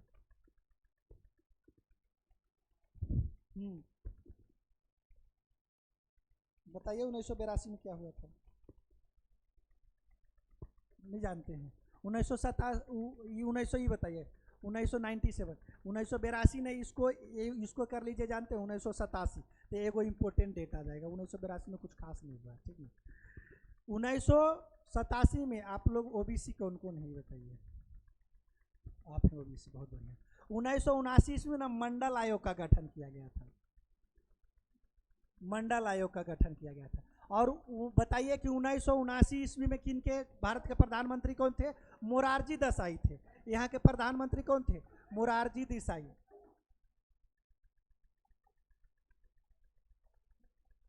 मोरारजी देसाई थे। कौन थे? मोरारजी देसाई। और एक चीज और बताइए कि मंडल आयोग ने ही ओबीसी को 27% आरक्षण दिया था। कौन दिए थे? मंडल आयोग। मंडल आयोग ने कितना ओबीसी को 27% आरक्षण दिए थे? कितना परसेंट? 27%। और 27% आरक्षण दिए थे तो उस समय भारत के प्रधानमंत्री कौन थे? पूछा हुआ सवाल है, जितना भी आए बोलेंगे सब पूछा हुआ सवाल थे। तो विश्वनाथ प्रताप सिंह। विश्वनाथ प्रताप सिंह। प्रताप सिंह। विश्वनाथ प्रताप सिंह थे। और विश्वनाथ प्रताप सिंह ओबीसी का जो मिला था 27% आरक्षण कब मिला था? 1990 ईस्वी में। 1990 ईस्वी में भारत के प्रधानमंत्री कौन थे? विश्वनाथ प्रताप सिंह। कोई दिक्कत नहीं। 1987 में बोले थे नाबार्ड की स्थापना हुआ था। नाबार्ड की स्थापना कब हुआ था? पूछा है कि नहीं बताइए? कौन क्वेश्चन है जो कि एग्जाम में नहीं पूछा है? तो वही करवाएंगे जो एग्जाम में पूछेगा, ठीक ना। नेक्स्ट क्या चीज बोली? नेक्स्ट चलिए। संविधान के किस अनुच्छेद में अनुसार राष्ट्रपति का महाभियोग आता है? बताइए। 61 में। एक एगो ट्रिक बता दे याद करने के। राष्ट्रपति के ट्रिक सुन लीजिए। पकानी कोका दुयो दशा। अब इसको लिख लीजिए। 52 53 54 55 56 57 58 59 60 दशम कर लीजिए 61 हो गया। पकानी कोको दुए दशम। पद से हो गया पद, राष्ट्रपति का पद। ये सब चीज संबंधित किससे है? राष्ट्रपति से। तो राष्ट्रपति का पद कैमा अनुच्छेद में है? तो अनुच्छेद 52 में। कोटा 53, निर्वाचन 54, नहीं सॉरी, कार्यपालिका कार्यकाल इसको बोल देगा। कार्यकाल 53 है। कोटा किस में है? 55 में है। कार्यपालिका 56 में है। दोबारा चुनाव राष्ट्रपति लड़ सकता है 57 में है। योग्यता राष्ट्रपति की योग्यता होना चाहिए 58 में है। और 10 से कुछ हो गया दशा। हाँ दशा मतलब कि इसको क्या क्या चीज दशा होना चाहिए चुनाव लड़ने के? तो भारत के नागरिक होना चाहिए, पागल नहीं होना चाहिए, कोई बैंक से लोन नहीं लेना चाहिए, दत्तकट नहीं होना चाहिए। 60 में क्या चीज है? शपथ है। 61 में क्या चीज है? महाभियोग है। कोई दिक्कत? एक के बार में खत्म हो गया राष्ट्रपति का पूरा। तो इसको याद रखिएगा। पकानी को दुयो दशम। अब फिर 52 से बैठा दीजिए। अब बताइए तो भाग कितना में है? ये कौन सा भाग कितना में आता है? भाग 5 में आता है। भाग 5 में। भाग 5।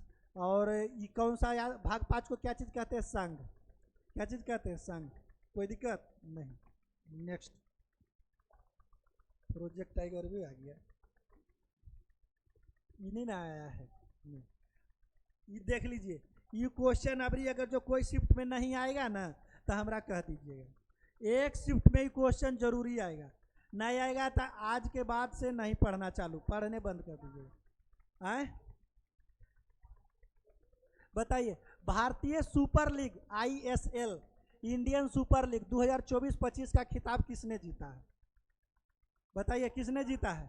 मोहन मोहन बागान जाइंट। और उप विजेता कौन थे? उप विजेता बेंगलुरु एफसी कौन थे? उप विजेता। और ये कहाँ हुआ था? ये हुआ था कोलकाता के विवेकानंद भारती क्रीडगान स्टेडियम में। कहाँ हुआ था? इसको भी ये थे उप विजेता। और ये था जो क्या चीज, विजेता। और कहाँ खेला गया था ये बता दीजिए। तो ये कहाँ खेला गया था? कोलकाता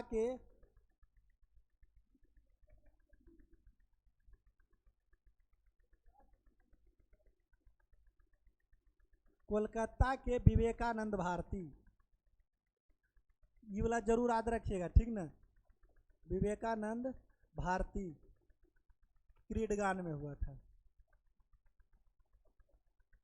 क्रीडगान में। कोई दिक्कत नहीं? तो ये तो करेंट है, करेंट गलती से आ गया है, लेकिन इंपॉर्टेंट करेंट है, वही से डला गया होगा, ठीक ना? बहुत इंपॉर्टेंट है, ध्यान दीजिएगा। नेक्स्ट बताइए, मॉन्ट्रियल प्रोटोकॉल किससे संबंधित है? ओजोन संरक्षण। कहाँ गया? ओजोन संरक्षण। अब बताइए मॉन्ट्रियल प्रोटोकॉल कब आया है? 1988 ईस्वी में आया है। कब आया है? 1988 ईस्वी में। एगो आओ आया था प्रोटोकॉल, बता दीजिएगा कोई? Kyoto protocol. ये भी संबंधित किससे है? तो ये भी ओजोन संरक्षण से। ये कब आया था? 1997 ईस्वी से 2005 ईस्वी तक चला था। कब से कब तक चला था? 1997। ये भी किससे संबंधित है? ये दोनों में एगो कोई आ जाएगा, मॉन्ट्रियल प्रोटोकॉल का है कि ओजोन के लिए जो है बार बार सम्मेलन होते रहता है, तो मॉन्ट्रियल प्रोटोकॉल ओजोन से संरक्षित है, और क्योटो प्रोटोकॉल भी जो है ओजोन परत से संबंधित है। अब बताइए ओजोन दिवस कब हम लोग मनाते हैं?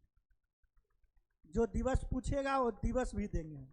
तो 24 जून को जो है ओजोन दिवस हम लोग मनाते हैं। कब मनाते हैं? 24 जून को ओजोन दिवस। और बताइए ओजोन परत की जो मोटाई होती है, ओजोन परत की मोटाई को किससे नापते हैं? डोबसन से। ओजोन परत की मोटाई किससे नापते हैं? जानते हैं? ये वाला किस में पूछा था? रेलवे के एग्जाम में, रेलवे के ग्रुप डी के एग्जाम में पूछा था। क्या चीज? डोबसन। हाँ, ओजोन परत की जो मोटाई होती है ना, डोबसन से मापी जाती है।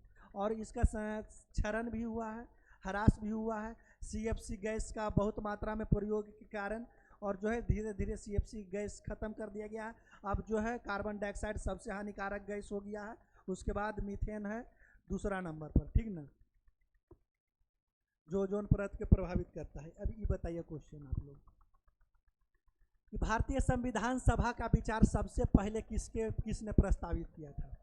एम एन रॉय ने सोचे ना कि अब भारत के संविधान भी बनना चाहिए, तो इन्होंने 1934 ईस्वी में ही बात कर दिया ना, 1934 ईस्वी में, कि भारत के संविधान एक अलग होनी चाहिए और उसी संविधान से भारत को चलना चाहिए।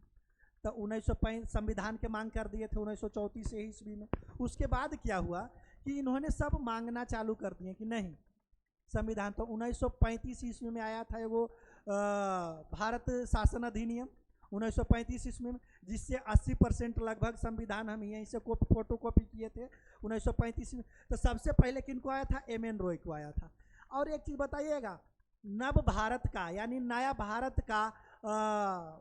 भारत का निर्माण में किसका अहम योगदान है? पंडित जवाहरलाल नेहरू के। किनका योगदान है? पंडित जवाहरलाल नेहरू। प्रारूप समिति के अध्यक्ष कौन थे? भीमराव अम्बेडकर। प्रारूप समिति के कौन थे? अम्बेडकर जी थे। कोई दिक्कत? महात्मा गांधी के बारे में तो सब जानते हैं कि 1916 ईस्वी से लेकर के 1950 ईस्वी तक भारत के निर्माण में इन्होंने अहम भूमिका निभाई थी। कहीं कहीं 1920 ईस्वी से दे देता है, ध्यान में रखिएगा, 1920 ईस्वी से देता, लेकिन 1920 ईस्वी में देता है तो हम आप लोग के लिए कहते हैं। एगो किताब बता रहा था कोई कि 1920 ईस्वी में, किताब के ध्यान नहीं है। तो 1917 ईस्वी में चंपारण सत्याग्रह हुआ था, 1919 ईस्वी में रोलेक्ट एक्ट आया था, जालियांवाला बाग हत्याकांड हुआ था। तो इस समय में तो महात्मा गांधी जी विरोध कर रहे थे। अहमदाबाद मिल मजदूर आंदोलन आया था, 23 में तो समय महात्मा गांधी जी थे, तो उतना देर के योगदान हम लोग भुला देंगे? नहीं। तो 1916 ईस्वी से कहिएगा कि भारतीय इतिहास में महात्मा गांधी का योगदान कब से कब तक था, तो 1916 ईस्वी से 1950 ईस्वी तक। 50 में चल गए, ऐसे तो स्वतंत्रता 1947 में ही मिल गया था, ठीक ना। तो क्या जी? हाँ, 48 संविधान बना था, उसके बाद भारत आजाद हुआ था, मृत्यु हो गया था। ये क्या चीज है? हाँ बताइए। बताइए तो विक्रमशिला गंगा डॉल्फिन अभ्यारण्य, ये भी क्वेश्चन चर्चित में है, कई एग्जाम में पूछ दिया गया है। तो कहाँ है? भागलपुर में। एगो चीज और बताइएगा, एशिया के सबसे बड़ा डॉल्फिन प्रजनन केंद्र कहाँ है? एशिया का सबसे बड़ा डॉल्फिन प्रजनन केंद्र पटना में है, ये भी याद कीजिएगा, सबसे बड़ा प्रजनन केंद्र। हाँ, प्रजनन केंद्र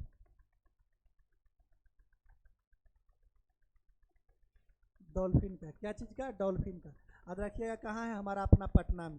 तो इसको पूछने का चांस बहुत ज़्यादा है। काहे है ज़्यादा जानते हैं? क्योंकि बिहार के एग्जाम दे रहे हैं। हेलो, बिहार का एग्जाम दे रहे हैं, एगो क्वेश्चन आ जाएगा, या तो अभ्यारण्य पूछ दे। देखिएगा, पटना ये याद करने को तो कोई भी ट्रिक होता है, तो पटना के लड़का जो है ना, अभी लफुआगिरी पर ज़्यादा ध्यान देता है, तो प्रजनन के काम करेगा, तो प्रजनन वाला कौन हो गया? पटना। ये सब मजाक में लेकर कहीं याद कीजिए, ताकि ध्यान में रखिए। काहे कि दोनों है बिहार में, भागलपुर भी है बिहार में, ये भी है बिहार में। तो अभ्यारण्य पूछ दे तो कहाँ बताइएगा? भागलपुर में। अब प्रजनन केंद्र पूछ दे तो कहाँ बताइएगा? पटना में। कोई दिक्कत नहीं। नेक्स्ट बताइए। बताइए, पुस्तक भी बहुत पूछता है। पुस्तक निम्नलिखित में कौन सी पुस्तक आत्मकथा नहीं है? आत्मकथा किसको कहते हैं? जो कि जिनके जीवन के परिचय के बारे में लिखा जाता है, तो आत्मकथा कहते हैं। विंग्स ऑफ फायर भारत के महान एपीजे अब्दुल कलाम का है। किनका है? एपीजे अब्दुल कलाम का है। मैन काउंफ किनका है जानते हैं? 3 फीट के आदमी जो पूरा दुनिया पर राज किया है। कौन है? हिटलर। कौन है? हिटलर। बहुत एग्जाम में ही पूछ दिया, इसको हल्का में नहीं लीजिएगा। हिटलर के आत्मकथा है। उसके बाद the race of my life Milkha Singh. कौन है? मिल्खा सिंह। और पाथ्स ऑफ ग्लोरी क्या चीज है जानते हैं? एक उपन्यास है जी, जो है जेफ्रा आर्चर की उपन्यास है। वो क्रिकेटर जेफ्रा आर्चर ने, हाँ, जेफ्रा आर्चर का उपन्यास क्या चीज है? Path of glory. कोई दिक्कत नहीं ना। इसको ध्यान में रखिएगा, सबसे ज्यादा इंपॉर्टेंट ये है। मैन काउंफ किनका है? हिटलर का, जो 3.5 फीट के आदमी पूरा दुनिया पर राज करने वाला है, ठीक ना। नेक्स्ट बताइए। साइंस का ये ऐसा बात नहीं है कि खाली जीके का डाले हैं, जीके के साथ साथ साइंस भी है। आप लोग को भी पढ़ना है तो आ जाइएगा 7 बजे, ठीक ना। निम्नलिखित में कौन सा तत्व बहुत कठोर और तन्य है? नाइक्रोम। नाइक्रोम जो होता है बहुत कठोर होता है और बहुत तन्य होता है, और नाइक्रोम का तार जो है हीटर में प्रयोग किया जाता है। किस में किया जाता है? हीटर में। विद्युत बल्ब का जो फिलामेंट होता है, उसमें किसका प्रयोग किया जाता है? तो टंगस्टन का प्रयोग किया जाता है। कोई दिक्कत नहीं। चलिए इसका बताइए। बताइए इसका। बताइए, ये क्वेश्चन भी बहुत बार पूछा है, कितना देरी पढ़ा दिए हैं देख लेते हैं। चलिए 1 घंटा पूरे वाला है। चलिए बताइए। हाँ, 2025 में freestyle chess grandmaster, जो दुनिया के सबसे बड़ा ग्रैंड मास्टर है, दुनिया में आज तक इसको कोई हराइए नहीं पाया है। हराया है लेकिन अभी जो है नंबर 1 पर है। कौन है? मैग्सन कार्लसन। ये भी पूछ दिया है एग्जाम में कि किस देश का है, तो नॉर्वे का है। किस देश का है? नॉर्वे का है। और बताइए क्या जी? डिगू केस नहीं था। 2025 फ्री स्टाइल में जो बोल रहे हैं याद कीजिए, दिमाग भटकाइए नहीं। डिगू केस ऑप्शन में क्या जाए बताइए तो। हाँ, वो हराया था। और जो हिकारू नाकामारू है ना, ये जो है यूएसए को है। कहाँ का है? यूएसए का है। और यह जो है ये उप विजेता था। कहाँ? कौन था? उप विजेता। हिकारू नाकामारू जो है उप विजेता था फ्री स्टाइल में, चेस में। और विजेता था मैग्सन कार्लसन, जो मैग्सन कार्लसन कहाँ का है? नॉर्वे का है। कहाँ का? नॉर्वे का। नेक्स्ट आओ है भी अभी ढेर क्वेश्चन है, लेकर आए हैं अच्छा क्वेश्चन। लाइकेन निम्नलिखित में किसका अच्छा संकेतक है? बताइए तो। बिल्कुल सही, वायु प्रदूषण का। और लाइकेन जो पौधा है किसका अच्छा सूचक माना जाता है? तो सल्फर डाइऑक्साइड का माना जाता है। किसका? सल्फर डाइऑक्साइड का। ठीक ना। तो लाइकेन शायद यही कीजिएगा, लाइकेन जो है वायु प्रदूषक का अच्छा सूचक है, और ये जो सल्फर डाइऑक्साइड का जो है ये अच्छा ही संकेत बताता है। नेक्स्ट, हाँ ये बताइए, ये बहुत इंपॉर्टेंट क्वेश्चन है, इसको ध्यान दीजिएगा। क्या है कि जानते हैं कि क्रिकेट प्रेमी दुनिया में बहुत है, और क्रिकेट को जो है ओलंपिक में शामिल कर लिया गया है। तो 2028 में जो लॉस एंजल्स ओलंपिक में क्रिकेट खेला जाएगा, लॉस एंजल्स में क्रिकेट खेला जाएगा, वो बताइए क्या कहाँ खेला जाएगा? तो किस ग्राउंड पर खेला जाएगा ये बता दीजिए। ये तो खेला जाएगा पोमाना के फेयर ग्राउंड्स जो है वहाँ खेला जाएगा। लॉस एंजल्स जो है कहाँ पड़ती है? अमेरिका में पड़ती है। कहाँ पड़ती है? अमेरिका में पड़ती है। इसीलिए ये भी जान लीजिए कि 2028 का जो ओलंपिक होगा अमेरिका में ही होगा। और ये कहाँ खेला जाएगा? पोमाना फेयर ग्राउंड्स में हो जाएगा। यहाँ से लगभग लॉस एंजल्स से लगभग 20 से 25 किलोमीटर दूरी पर है। कितना किलोमीटर? और तो ये जान लीजिए कि जो क्रिकेट को शामिल किया गया है, और कौन सा क्रिकेट खेला जाएगा ये भी जान लीजिए कि T20 लेवल का क्रिकेट होगा। कौन लेवल का क्रिकेट होगा? T20 होगा, वो ODI नहीं होगा। क्योंकि जानते हैं कि ओलंपिक जो है छोटा गेम पर ज़्यादा ध्यान देता है, जिसमें कम समय लगे। क्रिकेट में बहुत सारा समय भी लगता है, बहुत सारा स्पेस की ज़रूरत भी होती है। तो इसमें स्पेस, तो इसीलिए जो है क्रिकेट के लोकप्रियता को देख करके जो है इसको शामिल किया गया है। इससे पहले भी खेला गया था क्रिकेट। कब खेला गया था ये बताइएगा? लगभग 100 साल से प्लस हो गया है। 1900 ईस्वी में पेरिस में हुआ था क्रिकेट, पेरिस में। उसके बाद से जो है क्रिकेट को समाप्त कर दिया गया था, क्योंकि टाइम टेकन खेल था, इसीलिए इसको हटा दिया गया था। ठीक ना।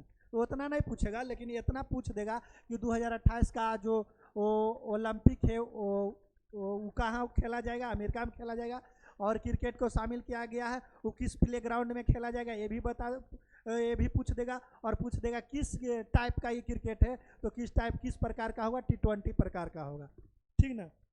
नेक्स्ट, ये बता दिए के सेल का ऊर्जा स्तर बताइएगा आप लोग। के सेल, यही तो कभी कभी गड़बड़ा दीजिएगा। कोई बता सकते हैं? एनीबॉडी? देखिए, पहले हम बनाते हैं परमाणु बताते हैं। ये मान लिया जाए क्या चीज हो गया हमारा? नाभिक में कौन होता है? प्रोटॉन और न्यूट्रॉन। प्रोटॉन प्लस होता है, न्यूट्रॉन नेगेटिव होता है, उदासीन होता है, उदासीन। इसके बाद कक्षा होता है। क्या चीज होता है? कक्षा होता है ना, कक्षा। इस प्रकार से कक्षा में क्या चीज घूमते रहता है? इलेक्ट्रॉन घूमते रहता है, जो कि इलेक्ट्रॉन चारों बगल ऐसे ऐसे घूमते रहेगा इसमें। और इस कक्षा को हम लोग कुछ नाम भी दिए थे, जो KLM और N नाम दिए थे ना। तो क्या चीज पूछा है? के सेल ऊर्जा स्तर कैमा के है? तो प्राथमिक में K, द्वितीय में L, तृतीय में M और चतुर्थ में N, यही पूछा था। कोई दिक्कत? अब बताइएगा, इलेक्ट्रॉनिक संख्या निकालने का एक फार्मूला होता है, जो कि होता है 2n²। यानी नंबर ऑफ इलेक्ट्रॉन निकालना है कि कैमा चौथा कक्षा में कितने इलेक्ट्रॉन है, पांचवा कक्षा में कितने इलेक्ट्रॉन है, दूसरे कक्षा में कितने इलेक्ट्रॉन है। तो इसका फार्मूला होता है 2n²। क्या चीज होता है?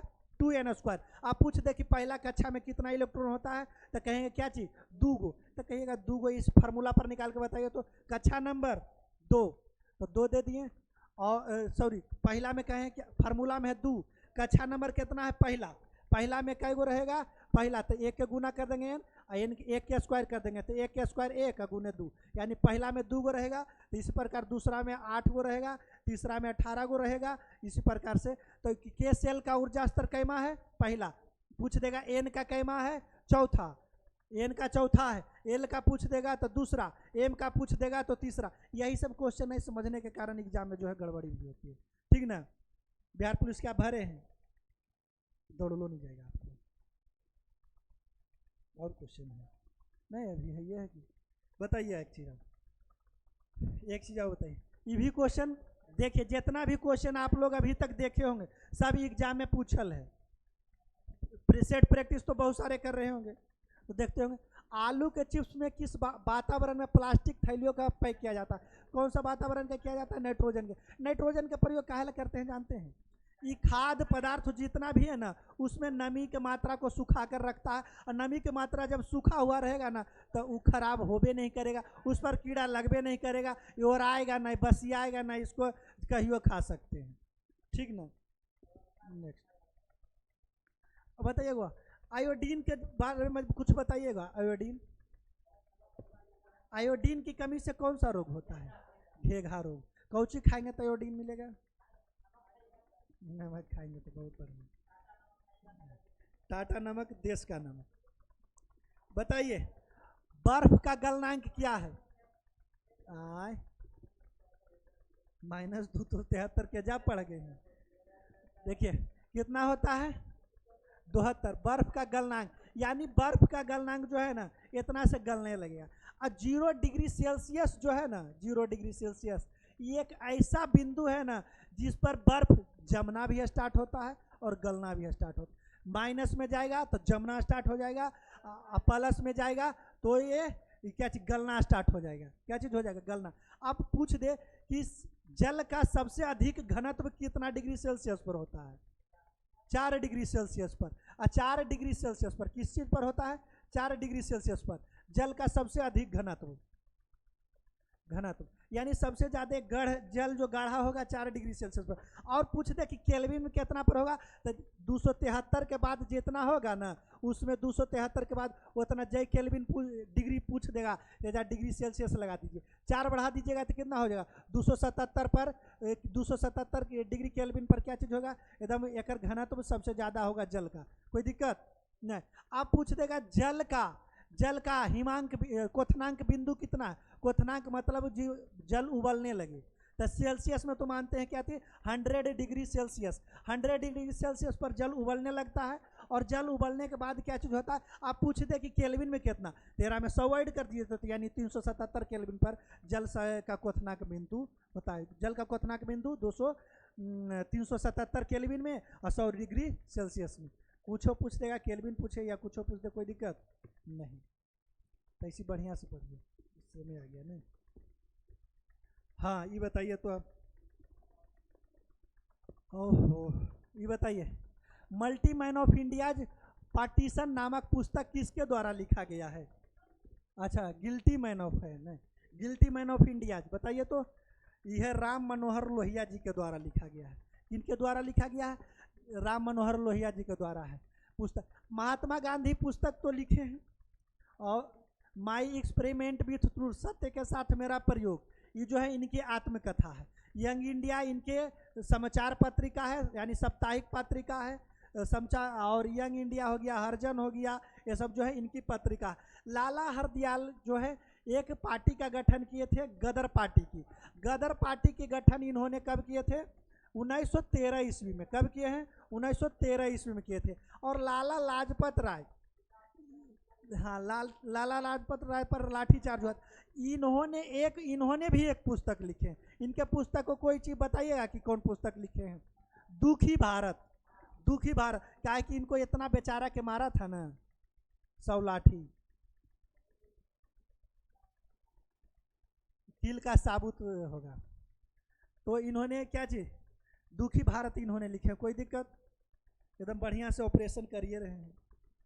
हाँ ये वाला बताइए तो आप लोग। अब गिरी ऑल इंडिया मुस्लिम लीग की स्थापना कब हुई थी? तो ऑल इंडिया मुस्लिम लीग की स्थापना ही कुल जानता है कि 1906 ईस्वी में हुआ था। ऑल इंडिया मुस्लिम लीग की स्थापना कहाँ हुआ था? तो ढाका में हुआ था। कहाँ हुआ था? ढाका में हुआ था। और ऑल इंडिया मुस्लिम लीग की स्थापना किसने किए थे? तो ये बता दीजिए। सलीम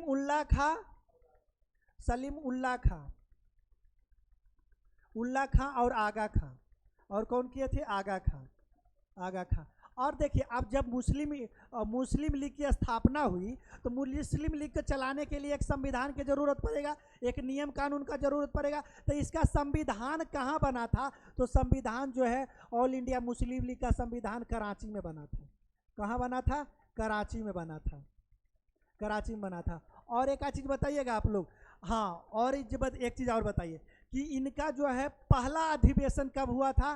तो 1908 ईस्वी में हुआ था, पंजाब के अमृतसर में हुआ था। और पहला मुस्लिम लीग की अध्यक्षता भी कौन किए थे? आगा खां ही ने किए थे। कोई दिक्कत? कहाँ पहला कहाँ हुआ था? मुस्लिम लीग के पहला अधिवेशन कहाँ हुआ था? अमृतसर में 1908 ईस्वी में। इनके अध्यक्षता कब किए थे?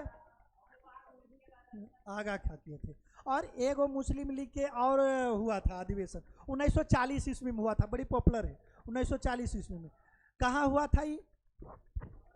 लाहौर में हुआ था 1940 में। और इनकी अध्यक्षता कौन किए थे? तो जानवे करते हैं आप लोग, सबसे पपिस्ट आदमी जो कहता था कि हम सच्चे मुसलमान हैं और सुअर के रस पीते हैं घोर के, मोहम्मद अली जिन्ना किए थे। कोई दिक्कत नहीं, ये तो बताइए दिए हैं। और ग्राम पंचायत, हाँ ये वाला बता दीजिए। वो बताइए, ग्राम पंचायतों का संगठन जो है भारतीय संविधान के तहत अनुच्छेद कितना में है? अनुच्छेद 40 में है। अनुच्छेद कितना में है? 40। अनुच्छेद 11 बताइएगा कुछ आप लोग, किससे संबंधित है? तो ये नागरिकता से संबंधित है। यानी अनुच्छेद 11 किससे संबंधित है? नागरिकता से। और अनुच्छेद 11 और कुछ नहीं पूछेगा इसके बारे में, अनुच्छेद 11 के बारे में, लेकिन हम बता देते थोड़ा सा अनुच्छेद 11 के बारे में ताकि आप लोग को याद रहे। यानी कि किसी, अब ये यहाँ से क्वेश्चन पूछेगा कि नागरिकता का अधिकार देने का जैसे कि भारत में कोई आया तो उसको किसके पास अधिकार है कि भारत के नागरिक है? कौन देगा? गृह मंत्री के पास अधिकार है कि हम किसी को नागरिकता दे सकते हैं, ठीक ना? कौन देंगे? और नागरिकता जो है भारत में कैसी नागरिकता है बताइए तो? एकल नागरिकता है भारत में। भारत में कैसी नागरिकता है? एकल नागरिकता है। और एकल नागरिकता है कि कहाँ के संविधान से लिया गया है? तो ब्रिटेन के संविधान से लिया गया। और इसी कारण से जो है ब्रिटेन में भी एकल नागरिकता है। दोहरी नागरिकता के मतलब क्या चीज़ होता है? दोहरी नागरिकता अमेरिका है, सब रट के रहते हैं, लेकिन कुछ छोटा चीज़ बता दी। दोहरी नागरिकता के मतलब क्या होता है? हाँ बिल्कुल सही, यानी दो नागरिकता होता है। जैसे कि अभी तो हम लोग, जैसे कि हम लोग अभी आ गए हम लोग पाकिस्तान से, नहीं पाकिस्तान से नहीं, गलती, चाइना से आ गए। दिमागुरु रहेंगे ना कुछ, तो आ गए। जैसे कि हम लोग चाइना से आ गए। अब चाइना से हम लोग आए हैं तो हमारा पास, पहले भारत में आए तो क्या चीज़ करना पड़ेगा कि गृह, हम बहुत राजा अमीर आदमी हैं, गृह मंत्री कहेंगे कि हम यहीं रहना चाहेंगे, तो वो कहेगा नहीं भाई निवेश उवेश करेगा तो इसको नागरिकता दे देते हैं हम। तो नागरिकता हमको दे दिया तो मिल गया हमको नागरिकता। कहाँ के? भारत की नागरिकता तो हमको मिल गया, यानी कि हम कहीं भी भारत में रह सकते हैं, घूम फिर सकते हैं, रह सकते हैं। अब वहाँ के जातीय आवासीय जो है हम बना सकते हैं। लेकिन अमेरिका में अगर जो आप जाइएगा ना तो अमेरिका में ऐसा नहीं होता। अमेरिका में जाने पर क्या चीज़ होता है कि इसीलिए है जो अमेरिका में है ना, दोहरी नागरिकता है।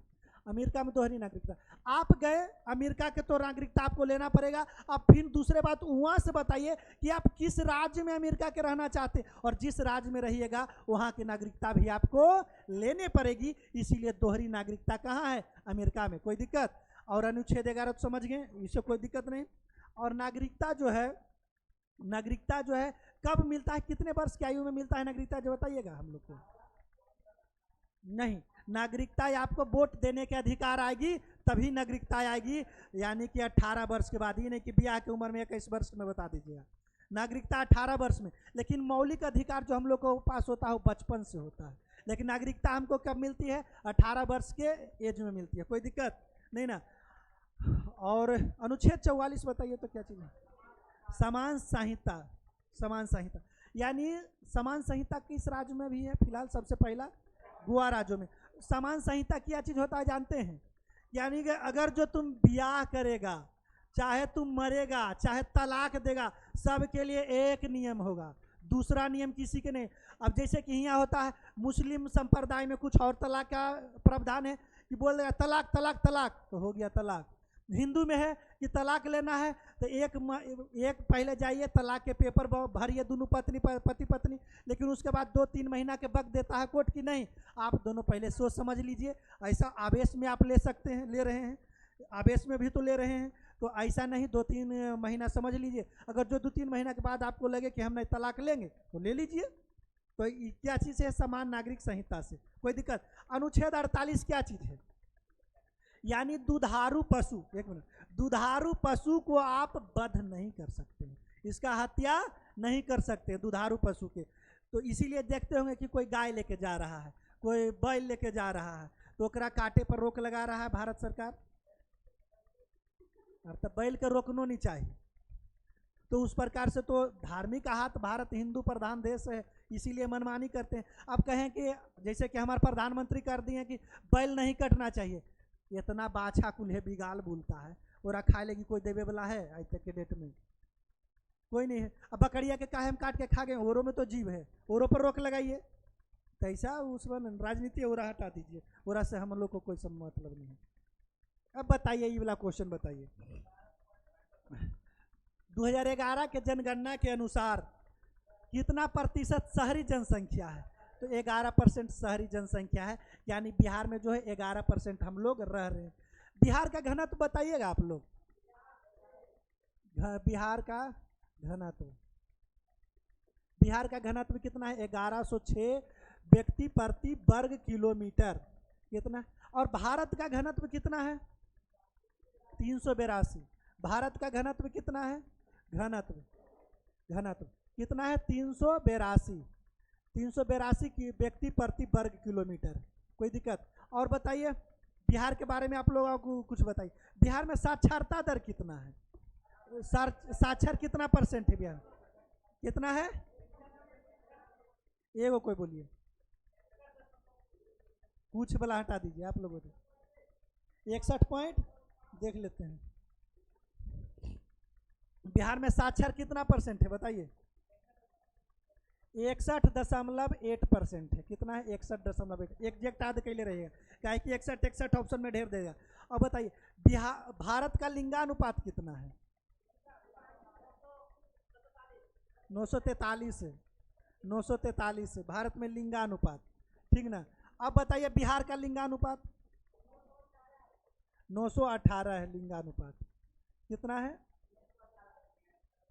918। बढ़िए जाएगा तो फिर गड़बड़ाइए जाएगा, फिर वो लड़का कुल्हे उठ ही लगेगा। एक तो ऐसी ड्रम में भरा रहा है, अब ये तो या छते पर से ढकेल के मार देंगे।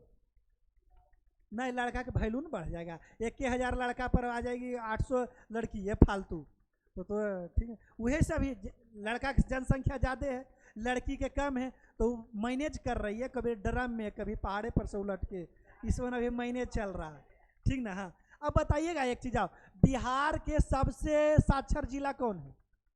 रोहतास। बिहार का सबसे ज्यादा साक्षर जिला रोहतास, और सबसे कम साक्षर जिला पूर्णिया है। कम कौन है? पूर्णिया है, जहाँ के सांसद कौन है? पप्पू यादव। बोल रहे हैं वो भी, अगर जो वीडियो देखिएगा तो नोट जरूर बनाइएगा, क्या है कि जितना भी पॉइंट बोले हैं सब इंपॉर्टेंट पॉइंट बोले हैं, ठीक ना। और बताइएगा कि बिहार में एक चीज और पूछता है, बिहार में कितना जिला है टोटल? कोई बताइए। 38 जिला है। एकरा से पहले एगो और दरोगा के एग्जाम में पूछा था, इससे पहले वाला दरोगा में, बिहार में प्रमंडल कितना है? 9 प्रमंडल है बिहार में। बिहार में कितना प्रमंडल है? 9 पर 109 या गबनो। हाँ, 109 नहीं कहिए, गड़बड़ा दीजिएगा हमरो। कितना प्रमंडल? अनुमंडल नहीं, प्रमंडल की बात कर रहे हैं, ठीक ना। अब बताइए, और ये क्वेश्चन आज के लिए लास्ट क्वेश्चन होगा आप लोग के लिए। निम्नलिखित में किस तारीख को भारतीय में राष्ट्रीय ध्वज अपनाया गया है? 22 जुलाई 1947 ईस्वी को। 22 जुलाई 1947। कमेंट में जो देखिएगा वीडियो देख रही, वो बता दीजिएगा कि जो बताइए कि राष्ट्रीय गान को कब अपनाया गया था। बता दिए, बहुत बढ़िया बता दिए, लेकिन कमेंट में जरूर बताइएगा कि जो है राष्ट्रीय गान को जो है भारतीय संविधान में कब मान्यता मिली थी, ठीक ना। तो आज के लिए इतना ही रह दीजिए। डेली हमारे साथ जुड़िएगा, डेली कुछ न कुछ बताइए करेंगे। 1 नंबर के डेली लड़ जाएगा, यानी कि 10 क्लास। वादा करते हैं कि 50 क्वेश्चन से प्लस लगभग 60 क्वेश्चन लड़ेगा। नहीं लड़ेगा तो अगला बार नहीं पढ़िएगा, नहीं पढ़ कुछ कर दीजिएगा। हाँ, एकदम पक्का लड़ेगा 100%, ठीक ना।